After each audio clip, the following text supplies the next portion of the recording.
दयेचा अर्थ सामना करण्याचं टाळणं असा होत नाही. येशूने सामना केला.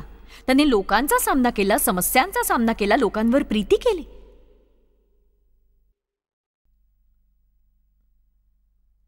तुम्ही प्रत्येकाकडून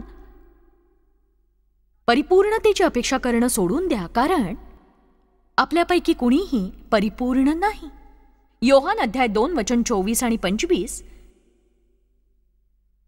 एक प्रभावशाली वचन आहे ज्याने माझ्या देवाबरोबरच्या वाटचालीवर परिणाम केला. खास करून लोकांशी मी कसं वागायला हवं ते मला शिकवलं. आमच्या सेवेत असलेले 900 पेक्षा अधिक कर्मचारी जगभर आहेत. आणि जेव्हा तुम्ही इतक्या लोकांशी व्यवहार करता, कोणी ना कोणी तुम्हाला न आवडणारी गोष्ट करतच असतो. आणि जेव्हा तुम्ही 3 लोकांशी व्यवहार करता तेव्हा त्यांच्यापैकी कोणी ना कोणी तुम्हाला न आवडणारं काही करतोच. कित्येकदा तुम्ही एका व्यक्तीशी व्यवहार करता आणि तीही असं काही करते. किती लोक या गोष्टीशी सहमत आहेत की लोकांसोबत काम करताना शांतीत राहणं आणि प्रीतीत राहणं आणि रागाला बाजूला ठेवणं या गोष्टी करण्यासाठी झटावं लागतं? आपण याच्याशी सहमत आहोत. आपल्याला या संदेशाची गरज आहे. पण येशूला स्वतःला त्यांचा वचन 24 भरवसा नव्हता. त्यांचा भरवसा नव्हता. तो त्याच्या शिष्याविषयी बोलतोय. इथे असं म्हटलं नाही की त्याने त्यांच्यावर विश्वास टाकला नाही, तर त्याला त्यांचा भरवसा नव्हता. यातून मला इतकं समजलं, त्याने आपलं हृदय त्यांच्यापुढे उघडं ठेवून असं म्हटलं नाही की मित्रांनो, तुम्ही माझे उत्तम सोबती आहात, आपण नेहमी एकमेकांसोबतच राहूया, मी तुम्हाला काहीही सांगू शकेन आणि तुमच्यावर विश्वास टाकेन आणि तुम्ही मला कधीही दुखावणार नाही. मी माझ्या जीवनात ज्या परिपूर्ण मित्रांच्या शोधात होतो ते तुम्ही आहात. त्याने तसं केलं नाही का? त्याला सगळ्यांची ओळख होती. वचन 25 शिवाय मनुष्याविषयी कोणीही साक्ष द्यावी याची त्याला जरुरी नव्हती, कारण मनुष्यात काय आहे हे त्याला स्वतःला ठाऊक होते. मला हे आवडतं.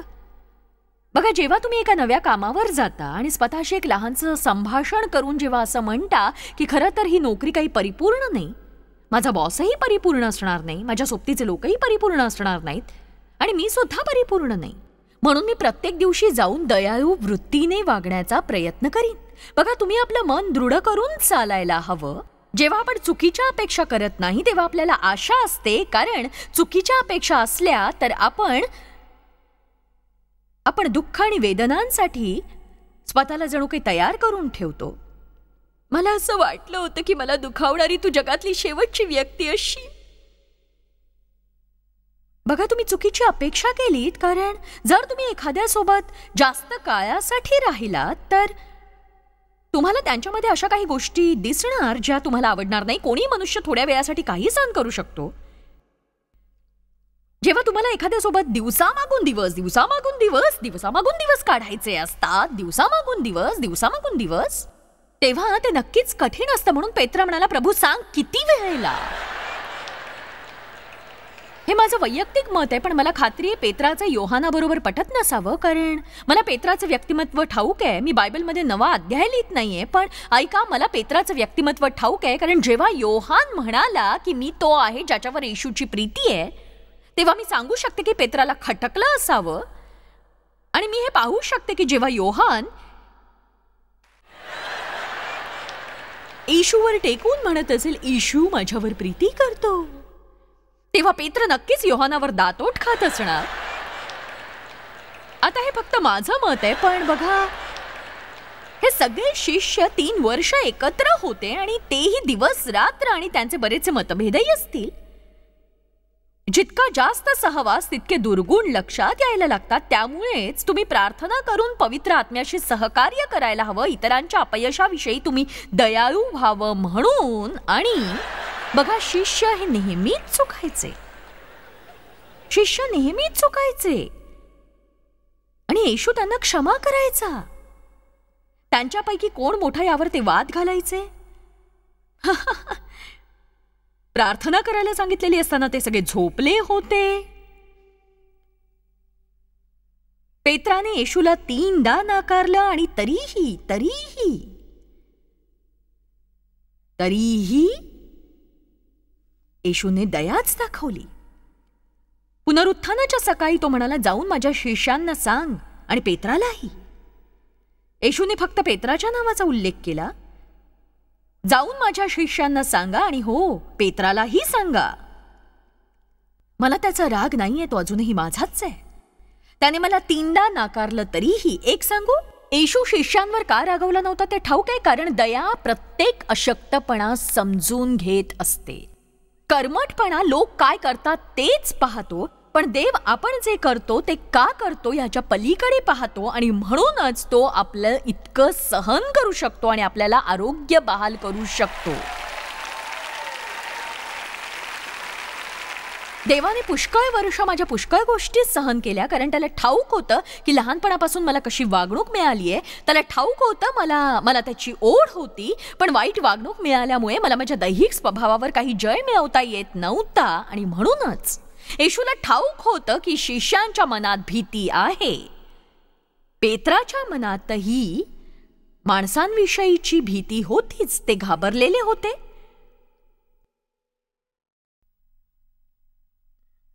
दया कायच्या मागचं का बघते? बघा, येशू कानउघाडणी करतो तरीही तो दयाळू आहे. कारण तुमच्या जीवनातली सगळ्यात वाईट गोष्ट म्हणजे अक्षमाशीलतेनं भरलेलं हृदय. ते तुमच्या प्रार्थनेवर घाला घालतं, ते तुमची देवाबरोबरची सहभागिता तोडतं, ते तुमचं पाचारण डागाळतं, ते तुमच्या जीवनात सैतानासाठी दार उघडतं, ते तुम्हाला आजारी पाडतं. आणि जर तुमच्या जीवनात समस्या असतील आणि तुम्ही तोडग्यासाठी प्रार्थना करत असाल, तर तुम्ही आपलं हृदय तपासून पहा की कोणावर तुम्ही रागावलेले तर नाही आहात ना. बायबल म्हणतं, तुम्ही आपलं दान वेदीजवळ आणता तेव्हा तुमच्या भावाच्या मनात तुमच्या विरुद्ध काही असेल तर आपलं दान तिथेच वेदीवर ठेव आणि आधी जाऊन आपल्या भावाशी समेट कर आधी, आणि मग येऊन दान अर्पण कर. मग मला नाही वाटत आपण मनात राग ठेवून देवाची आराधना करावी, कारण तशी आराधना खरी नसते.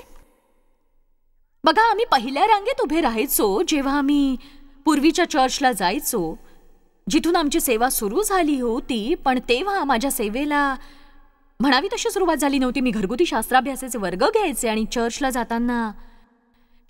जाताना आमच्या दोघांमध्ये वाद व्हायचे. आणि जर सैतानाला तुमच्या जीवनात अशांती माजवायची असेल तर ती तो माजवतो जेव्हा तुम्ही देववचन ऐकणार असता तेव्हा. कारण तुमचं मन अस्वस्थ झाल्यावर तुम्हाला काही कळणार नाही आणि तुम्ही चर्चचा मुखवटा घालून सगळ्यांकडे बघून हसता आणि मनात काही वेगळंच असतं. मला हे आठवतंय, मला आत्ता सगळं कळतंय. म्हणजे मी चर्चमध्ये देवच्या शेजारी उभी राहायचे, प्रभूची स्तुती असो, स्मित हास्य असं घेऊन आणि समोर असणाऱ्या वचनांकडे बघत, आणि अगदी तालासुरामध्ये समोर असलेली गीतं मी गायचे. आणि मी विचार करायचे की याला जर वाटत असेल मी घरी जाऊन याच्यासाठी काही बनवणार आहे, तर नाही, याला आज उपाशी राहावं लागणार आहे. हा जाऊन मस्तपैकी फुटबॉलची मॅच बघत बसेल, मी काहीही करणार नाही, घर फक्त स्वच्छ करेन. मी वैतागून गेले मला इथे मिळत नसलेल्या वागणुकीमुळे. काय करतोय हा, माझ्याशी कसं वागतोय?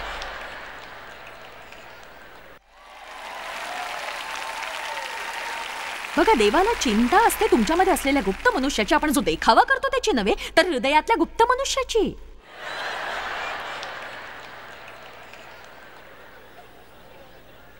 प्रभू येशू सहाय्य कर. कुणी तुमचा गैरफायदा घेत असेल तर त्याची चिंता करू नका, फक्त देवाची आज्ञा पाळा. त्यालाच तुमचं सूड उगवू द्या, त्यालाच तुमच्या शत्रूंशी व्यवहार करू द्या.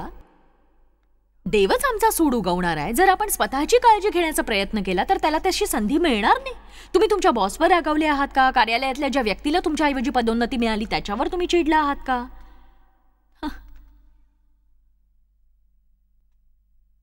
तुम्ही आपल्या वयोवृद्ध आईवडिलांवर चिडला आहात का? तुम्ही त्यांना यासाठी दूर सारलाय कारण त्यांनी तुम्हाला योग्य वागणूक दिली नव्हती म्हणून. मला हे सत्य सांगायला लावू नका.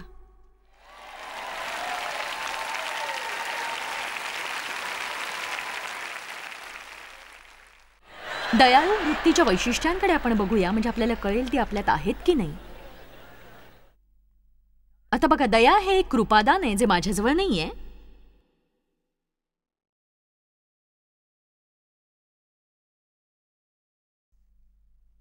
पण माझ्याकडे दोष दाखवण्याचं कृपादान नक्कीच आहे. दया हे कृपादान सुंदर असू शकतं आणि ते तुमच्यामधून अगदी अव्याहतपणे पाझरत असेल, पण मला मात्र ते शिकावं लागेल आणि मला ते धारण करावं लागेल, कारण दिवसभरातून अनेकदा मला त्याची गरज भासते. आणि मला एक सांगायचंय की तुम्हाला एखादं विशिष्ट कृपादान मिळालेलं नाही म्हणून काही तुम्ही पवित्र आत्म्याच्या सहाय्याने दयाळू वृत्ती अंगी बाणवण्याच्या जबाबदारीपासून स्वतःची सुटका करून घेऊ शकत नाही, कारण आपल्याला ख्रिस्ताचा स्वभाव धारण करायचा आहे, ख्रिस्तालाही आपल्याला धारण करायचंय. आणि लहानपणी तुम्हाला वाईट वागणूक मिळाली म्हणून आता तुम्हाला भीती वाटते की लोक तुमच्याशी वाईट वागतील, तर ही सबब पुढे करून तुम्ही ख्रिस्ताचा सुंदर स्वभाव आपल्या अंगी बाणवण्यापासून स्वतःला सोडवू शकत नाही, नक्कीच नाही. आता एक दयाळू व्यक्ती विनाकारण लोकांच्या उणीवा उघड करत नाही, नक्कीच नाही. एक सांगू का, वाईट बातमी वणव्यासारखी ख्रिस्ती वर्तुळात लगेच पसरते आणि त्यासाठी मीडियाचीही गरज भासत नाही. म्हणजे जगातल्या कुठल्याही कोपऱ्यात एखाद्या पाळकाने जर काही केलं तर सगळ्यांना त्याविषयी लगेचच माहीत असतं.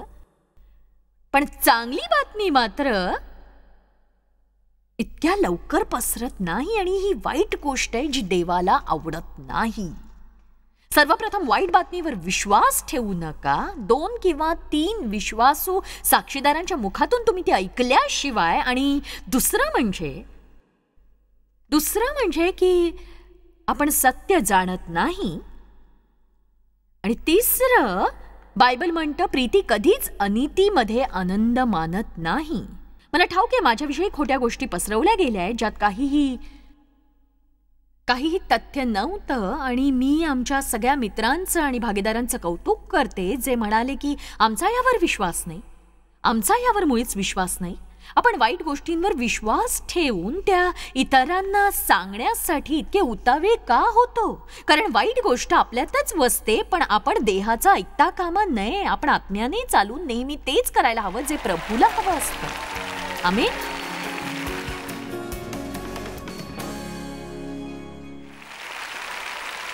तर 1 पेत्र अध्याय 4 वचन 8 म्हणतं प्रीती झाकते. मला हे आवडतं. नीतिसूत्र अध्याय 10 वचन 12 म्हणतं द्वेष कलह उत्पन्न करतो, पण प्रीती सर्व अपराध झाकते.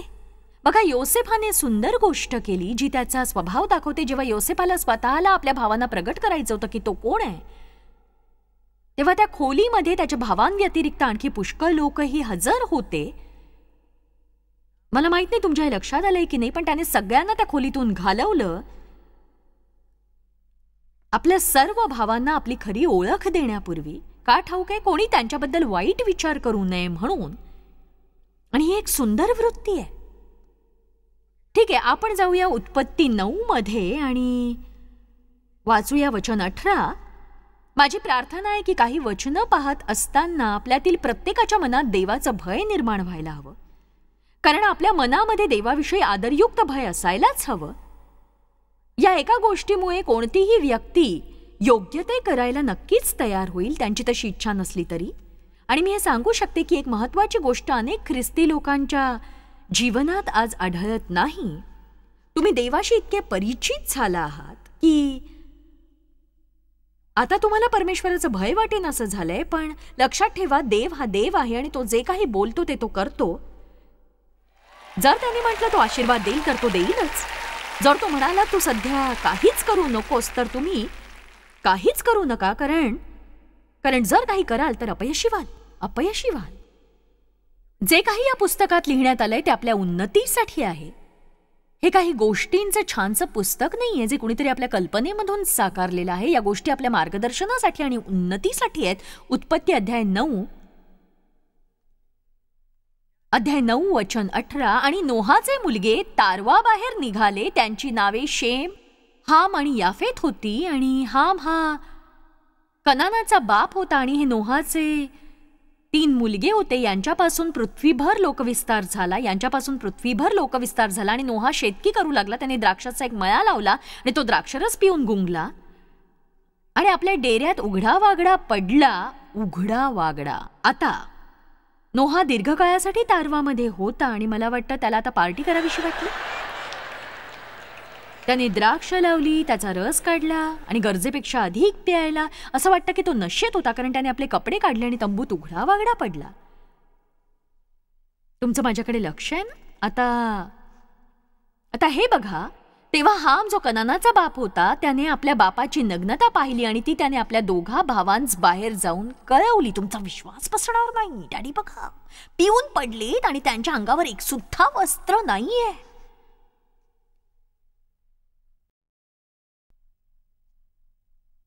तेव्हा शेम आणि याफेत त्यांनी वस्त्र घेतले. हे फार सुंदर आहे.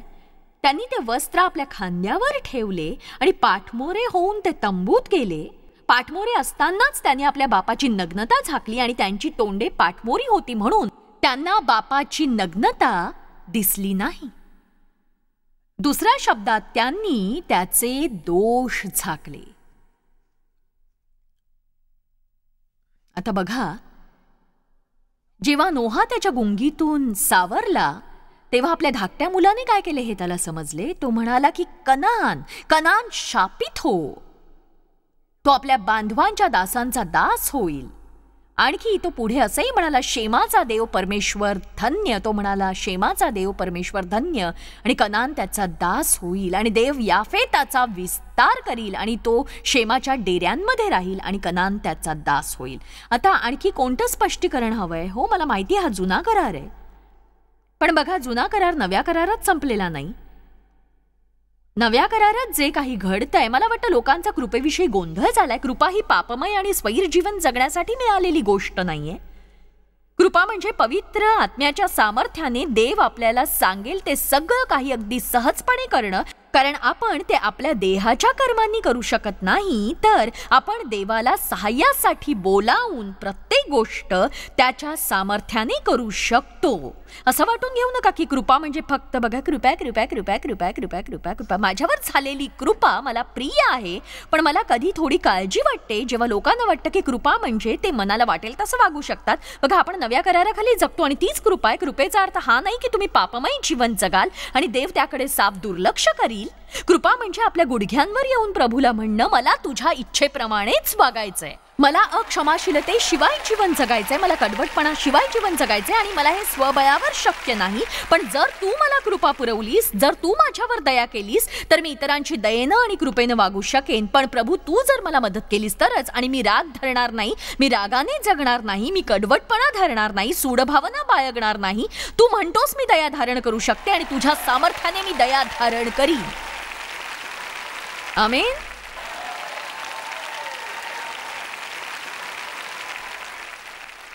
दुसरी गोष्ट बायबल सांगतं मत्ती 18 मध्ये की जर तुझ्या मनात तुझ्या भावाविषयी काही असेल तर तुझा भाऊ दुखावलाय तर प्रथम, बघा लक्षात घ्या, प्रथम जाऊन तुझ्या भावाची भेट घे. असं म्हटलं नाही की जर कोणी तुला दुखावलंय तर जाऊन 14 लोकांना विचार त्यांना काय वाटतंय ते. प्रथम जाऊन तुझ्या भावाची भेट घे आणि तुम्हा दोघांमध्ये सर्व काही स्थिर स्थावर कर. बघा, म्हटलंय त्याने ऐकलं नाही तर दोघा तिघांना सोबत दे. तरी त्याने ऐकलं नाही तर मंडळींकडे घेऊन जा. प्रत्येक गोष्टीसाठी एक रीत लावून दिली आहे. बायबल कुठेच म्हणत नाही तुम्ही लोकांचा त्यांच्या वाईट वर्तनासोबत स्वीकार करा, त्याला काही क्षमाशीलता म्हणत नाहीत. आता मला हा संदेश संपवू द्या. गलातीकरांचा अध्याय 6 वचन 1 ने, मग मी तुमच्यासाठी प्रार्थना करीन.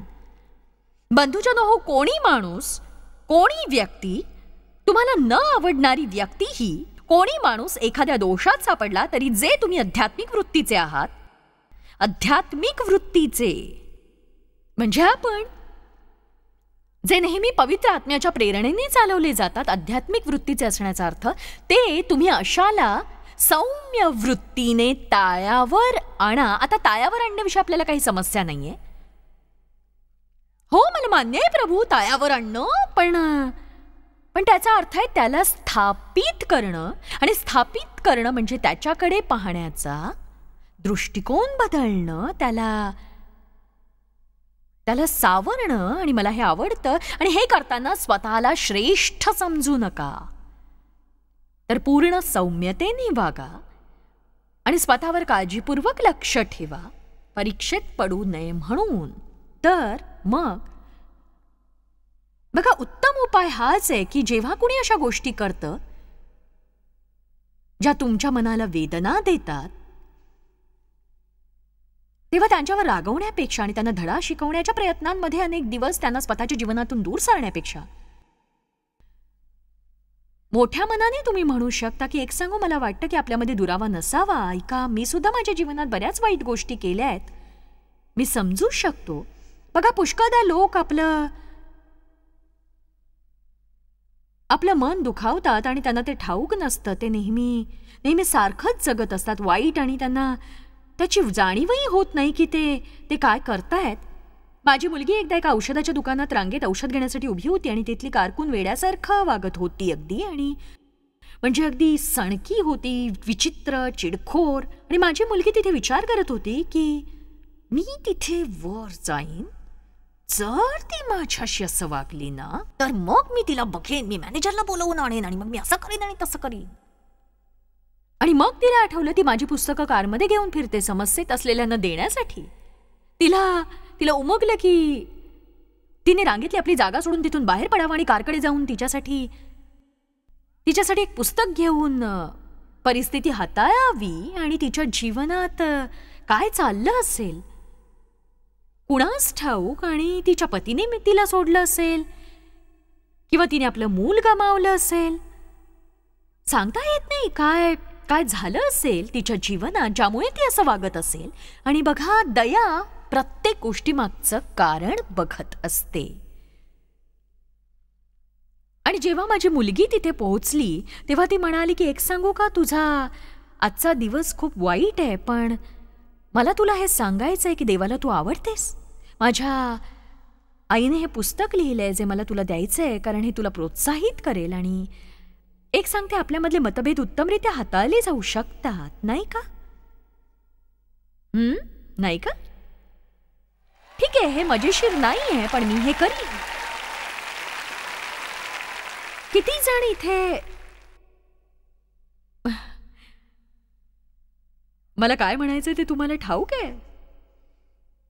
तुम्हाला वाटतंय मुळीच नाही, इथे उभं राहून मला सगळ्यांना दाखवायचं नाही की माझ्या मनात राग आहे. पण एक सांगू, बायबल म्हणतात तुम्ही आपले पाप एकमेकांकडे कबूल करा, म्हणजे तुम्हाला मनाचं आणि हृदयाचं आत्मिक स्थैर्य लाभेल. तुम्हाला जर कोणाला क्षमा करायची आहे, तुम्ही कोणावर चिडला असाल, जर तुम्ही फार काळ रागात असाल, जर तुम्ही आज चिडला असाल, जर तुम्ही रागीट व्यक्ती असाल, जर तुम्ही रागीट स्वभावाचे असाल, जर तुम्ही कर्मठ असाल, कठीण हृदयी असाल, तुम्ही हा संदेश ऐकला असेल, म्हणजे खरंच ऐकला असेल, आणि एक नवी सुरुवात तुम्हाला करायची असेल, तर मी तुमच्यासाठी प्रार्थना करणार आहे. उभे रहा. धन्यवाद. धन्यवाद येशू. तुम्हा सगळ्यांना ठाऊक आहे की आपण इथे का उभे आहोत, आणि माझी इच्छा आहे की तुम्ही एक गोष्ट करावी, नाक खुपसण्यासाठी नव्हे, पण तुम्ही आपल्या सभोवार नजर टाकून बघा किती लोक उभे आहेत ते. आणि आता ऐका, मी असं का करायला सांगितलं. माझ्याकडे बघा, मी तुम्हाला काय सांगते ते. यामुळेच आपल्या चर्चमध्ये सामर्थ्य नाहीये.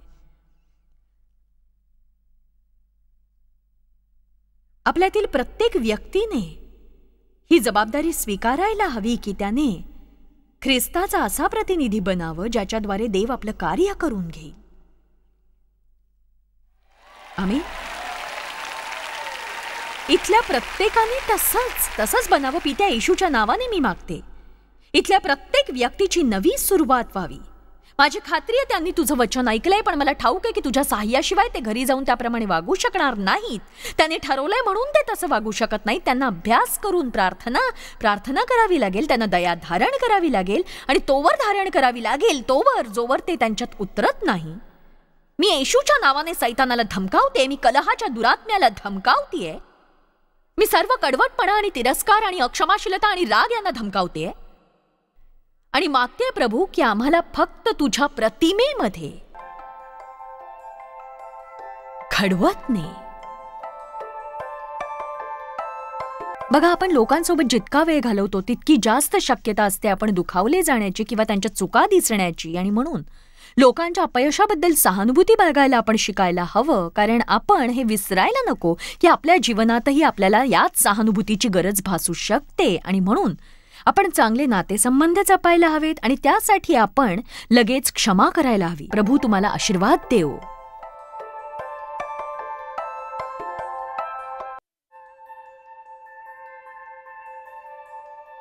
आम्ही तुमची प्रशंसा करतो. जगभरामध्ये हे सेवा कार्य शक्य करण्यासाठी आम्ही आमचे मित्र आणि भागीदार यांचे आभारी आहोत. एकत्रपणे आम्ही भुकेलेला अन्न पुरवितो, गरिबांना वस्त्र पुरवितो आणि राष्ट्रांना सुवार्ता सादर करतो. कृपया आमच्याशी संपर्क साधा किंवा भेट द्या tmmindia.org वर. आजच तुमच्या प्रार्थना विनंत्या सादर करा. आमच्या इतर साधनांची माहिती मिळवा, जॉयच्या सभेचे वेळापत्रक पहा आणि आमच्या बरोबर सहभागी व्हा. आम्ही येशूची प्रीती जगभरात वाटतो. दाखवण्यात आलेला कार्यक्रम जॉयस बार मिनिस्ट्रीचे मित्र व भागीदार यांच्याद्वारे केला आहे.